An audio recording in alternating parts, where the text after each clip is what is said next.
So, next, it is my pleasure to introduce Philip Spencer.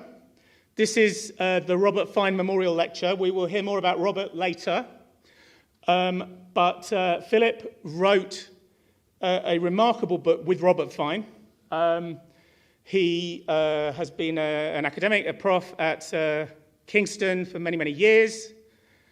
And he is a leader in the field of genocide studies, which is a field that is coming under a really serious challenge or attack from a fundamentally anti-Semitic point of view, which worries him.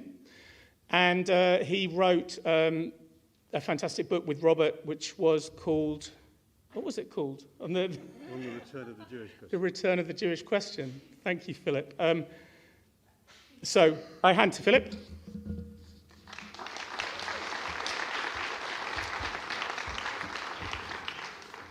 Thank you very much, David. Thank you all for coming. It's very heartening in such a difficult moment, and I appreciate it a lot. David appreciates it a lot.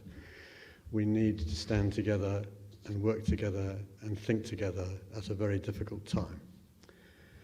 I'm going to introduce now a speaker from France, which might seem slightly surprising to you since this is the London Centre. But there is a reason that we've invited Danny Trom to come and speak here, which is that we're not alone in the experience that we're currently facing. The tidal wave of anti-Semitism that's been mounting for some time has impacted not only the UK, but other countries too. And France, we sometimes forget, is only 20 miles across the English Channel. And France has the largest Jewish community in Europe, has had for some time. And the experience of French Jews has in some ways prefigured the experience that we are now facing. It prefigures it and it runs in parallel with it. I'm lucky enough myself to be able to read French, but it is obviously an obstacle that people don't read French. And one of the things that we are hoping to do in the book series that we're developing is to publish work from other countries and get it translated. And we're hoping to translate some of Danny's work in the near future. Danny has written a number of books which are really remarkable. They're very sophisticated, very thoughtful, very profound, and they're anchored in an attempt to understand the nature of anti-Semitism historically and in the contemporary world. So it entirely fits the mission of this centre. He wrote a book, I'll translate the titles as I go. One is called The Promise and the Obstacle, which is an analysis, a very deep and searching analysis of how the radical left in France, in the academic world, embraced anti-Semitism as a substitute for critical thinking. Another book, which appeared a little time later, is called France Without the Jews, which raises the spectacle, obviously in the context of a number of Jews leaving France because of anti-Semitic attacks, of what it would be like, both for Jews and for France, if such a thing were to happen. A third book, which is really a remarkable analysis, it's really about genocide, actually. It's called The Perseverance of the Jewish Fact or Reality, which is an attempt to think about, from a Jewish perspective, but also a social theory perspective, mortal threats, annihilatory threats to Jews, and how they have responded intellectually and theoretically to this over time. So it's a very rich and profound work which draws on several different theoretical traditions over a long period of time. And most recently he's written a book called The State of Exile, Israel, Europe and the Jews, which is a very profound anticipatory book before the extraordinary divisions that emerged openly in Israel about the nature of the state, which is a really interesting take on what has happened to Israel politically and its status as a state, and the nature of Israel as a state. And I'd also add something else, that he's a prolific writer. However brilliant and sophisticated his work, he also writes on very contemporary matters directly. And he is a major contributor to a review, it's called K, La Revue K, the Review, which you can get online, and it's really a remarkable monthly publication. And if you don't need to read French to be able to read this journal, it's simply called K, because it has both French versions and an English translation, and I strongly recommend it to you. So we're very lucky to have Danny here today, because I want us to be able to draw on as many resources as we can in the struggle that we are currently undertaking. So without further ado, I will now introduce Danny. Thank you.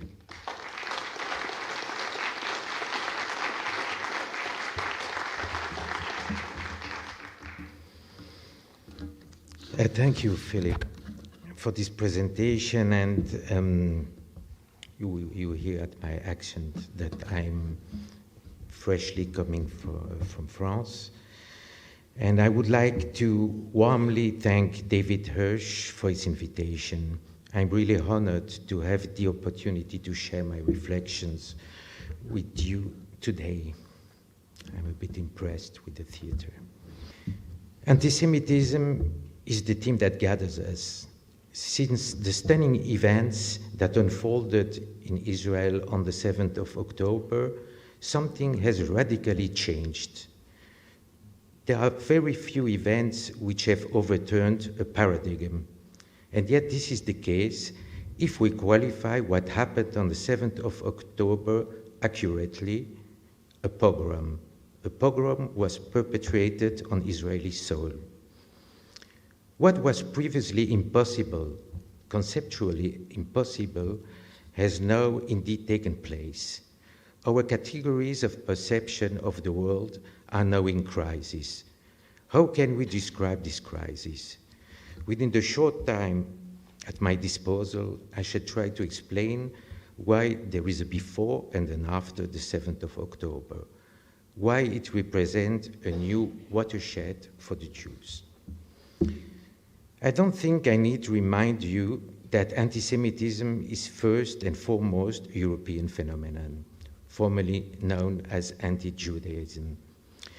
Not only did it originate in Europe, as historian David Nierenberg has shown, Christian Europe, its construction and its very self-image were built in contrast, in opposition, and ultimately in hostility toward the Jews. What we call modern anti-Semitism derives from this intertwining that has both included and excluded the Jews. This is why everything regarding the Jews in Europe, right up to the present day, touches on something essential, endowed with such an amplitude and intensity. This, incidentally, will always question us all, Jews and non-Jews alike. And in the wake of the European expansion, followed by decolonization, any challenge to the European and more broadly Western hegemony often carries with it this ambivalence toward the Jews. Which characteristics has anti-Semitism taken on in Europe since the Second World War? It is overdetermined by two events which both constitute a rupture in the condition of the European Jewish community. First, the destruction of the European Jews, and second, the establishment of a state for the Jews. Viewed from our standpoint today, these two events appear almost consecutive, even if there is no direct causal link between them. They occurred almost simultaneously, colliding unexpectedly. On the one hand, the death en masse of the Jews, on the other hand, an unprecedented political life possible for the Jews in a state. These two events, the Shoah and the State of Israel, ripped the fabric of Judeo-European history after it had been woven for centuries. Both embody a watershed, firstly for the Jews, and secondly for Europe, of which the Jews are integral part. Let me stress one fact, even though it may seem obvious. For the Jews, their almost total destruction and their inclusion, however partial, into a state dedicated to them contradicts their experience of exile, upon which they build their proto-political tradition. This pre-modern tradition has endured in the process of secularization and emancipation.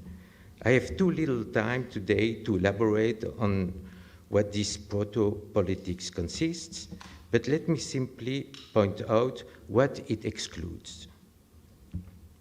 First, there is no doubt for the Jews in that tradition that in exile they are mistreated, persecuted, and sometimes expelled, but never will they be destroyed or exterminated. The point is not that this eventuality wasn't taken into account in the tradition, quite the contrary, but the proto-politics of exile was built on the promise of its impossibility. And secondly, no state can ever bear the Jewish name except at the end of times, except as a messianic hope. To put it another way, with emancipation, Jews sometimes become citizens of that state, a state which is also theirs, but they cannot be collectively integrated as Jews into a state. Yet these two impossibilities have actualized. All the manifestations of anti-Semitism today take part in this radical upheaval of the coordinates of the Jewish condition. In parallel, for Europe in general, the fact that it exterminated Jews and that there now exists a state bearing the Jewish name have profoundly changed the way Jews are perceived. On the one hand, the Jews are no more than a remnant in Europe, a remnant that Europe claims to protect. But the attitude that eschews from the assumption of guilt is, as we know, double-edged. It leads to commemorating, but it also leads to denying or relativizing the Shoah. On the other hand, there is a state to which these remnants Jews can now converge. This leads, albeit potentially, this leads to an ambivalent relation with the state which is pursuing, with this state, the state of Israel, which is pursuing a sovereign policy, whereas European states, through the European Union, are relinquishing sovereignty. And at present, the burden of protecting Jews is de facto distributed, shared between the states of which Jews are citizens and a state whose exclusive vocation is to do so. Here too, the consequences of this division are constantly being felt without being taken to a higher level of reflection. So here, in a nutshell, are the coordinates of the new configuration which wavered before our eyes on the 7th of October. The Jews have always formed a mosaic of scattered communities, each living a particular political condition according to time and place. These centers are all different. The overall configuration is highly heterogeneous. What the Shoah did was to equalize them, in the sense that they were all doomed to be exterminated. And among these centers, one called the State of Israel has emerged, which is not a center like any other, since it's a state. It's therefore not situated on the same level as the other centers, but on the level of the Society of States. Whether the Jews like it or not, whether they are Zionist or not, this state is here in front of them. And in this sense, this state also gathers them together in a similar condition. It tends to uniformize what has previously been heterogeneous. This is the novelty of the post-war Jewish condition. The political condition has been equalized on both ends of existence, in relation to their dead as Jews and in relation to their political life as Jews. But this equality of condition, even in Europe, is marked by differences. Perhaps that's why my swift evaluation here in Britain might sound a little strange, you will tell me. It might sound too French to you, and perhaps it explains why there is so few exchanges between us, Britons and French, even in the academic world. Yet our two countries are the two major Jewish centers that remain in Europe today, let's say since the departures of the Jew from the former Soviet Union. France and Britain are the two major centers that experienced modern emancipation very early on. It's safe to assume that our two countries are in a structurally different situation when it comes to what Europe means. Post-war Europe, post-Shoah Europe, was divided into victors and vanquished. Great Britain was in the camp of the victors, while France, it has to be stated clearly, despite all of the Gaullist mythology, France was in the camp of the vanquished. France managed in extremis to gain recognition as belonging to the Allies, alongside the United States, the Soviet Union, and Great Britain. In reality, France was defeated and turned fascist and collaborationist with the Nazis.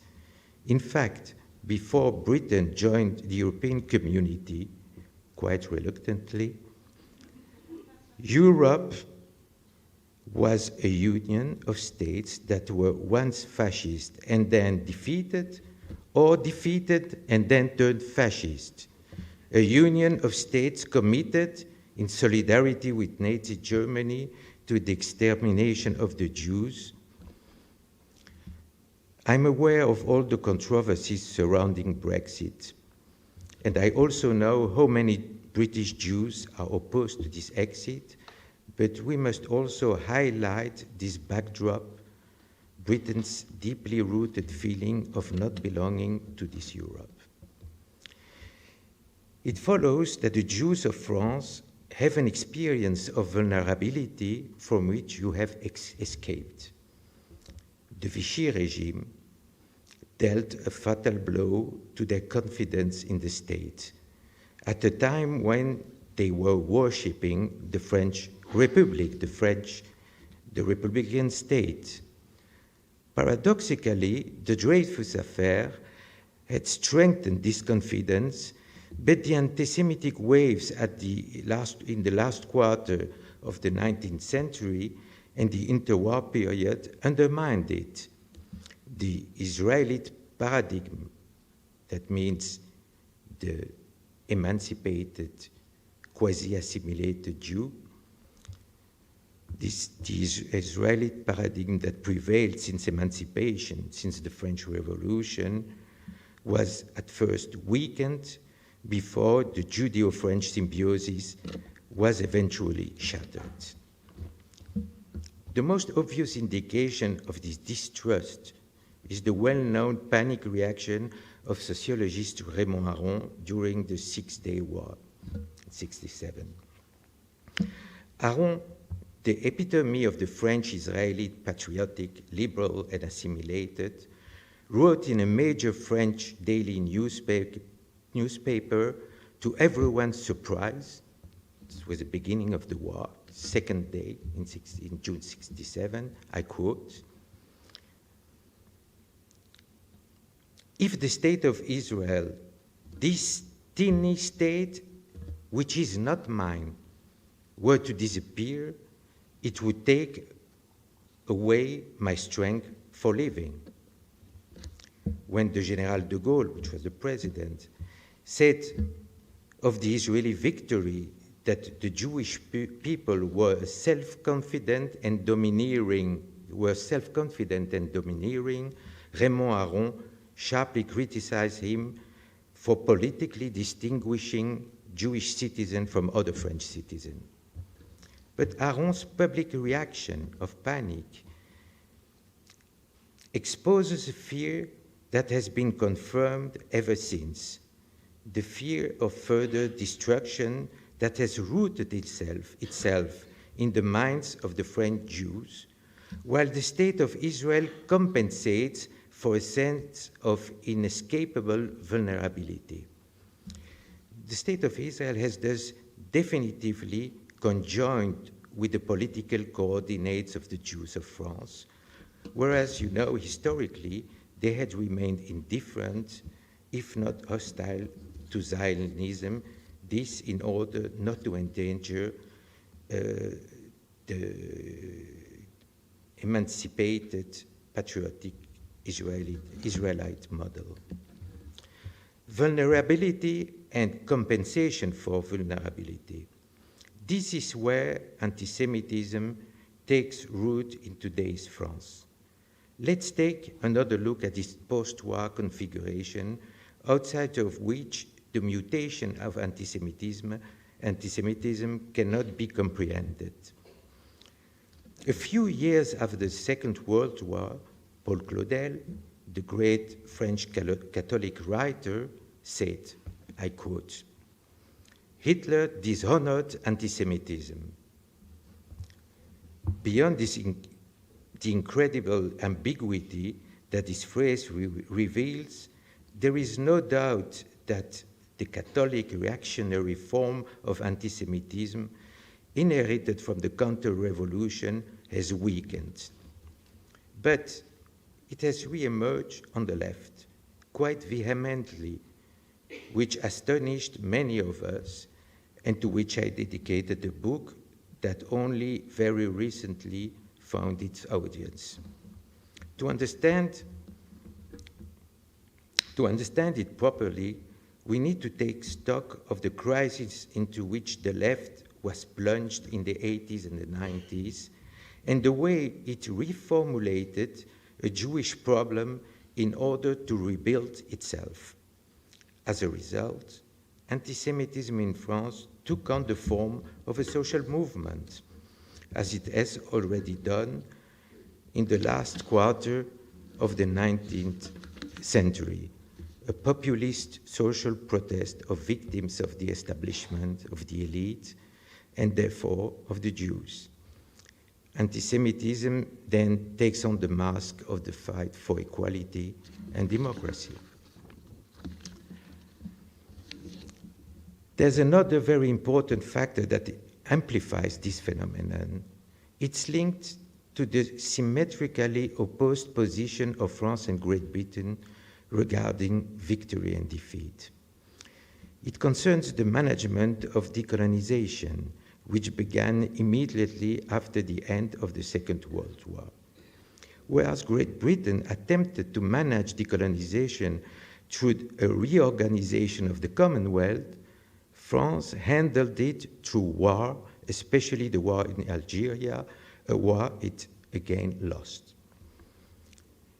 It has ensured that in France, the so-called post-colonial populations are in a distinct political relationship to the French state with respect to their counterparts in Britain. In France, this population is highly susceptible to the populism of the radical left, which in turn fuels it in the hope of gaining electoral traction. At present, the radical left, which dominates almost all the political spectrum of the left, is torn over the qualification of the 7th of October event. And for those who are not familiar with political news in France, the number of anti-Semitic acts reported by the Ministry of Interior has risen exponentially since the 7th of October. The Jews of France are once again on the alert. So I conclude in a few words. Let's return to what happened on the 7th of October. Why is this event a breaking point? It is a breaking point because it profoundly altered the configuration that had stabilized in the post-war period. In this configuration, Israel as a state center was unique. It was the only center that excludes pogrom, both conceptually and empirically. Now, the barrier has physically and metaphorically given in. In this center, which defines itself and itself alone by the exclusion of pogrom, a pogrom was committed for hours on end. The entire configuration that had up to now made the Jewish life livable has collapsed. For now, Israel has joined the other centers, and they, once again, all share the same condition. Of course, the resonance of this event is not identical in all centers. It's huge in France for the reason I've just mentioned. It's probably less so in the United States, the country that represents the last Jewish synthesis after the Judeo-German and Judeo-French symbiosis dissolved. I'm anxious to know what the situation is here in Great Britain. Thank you.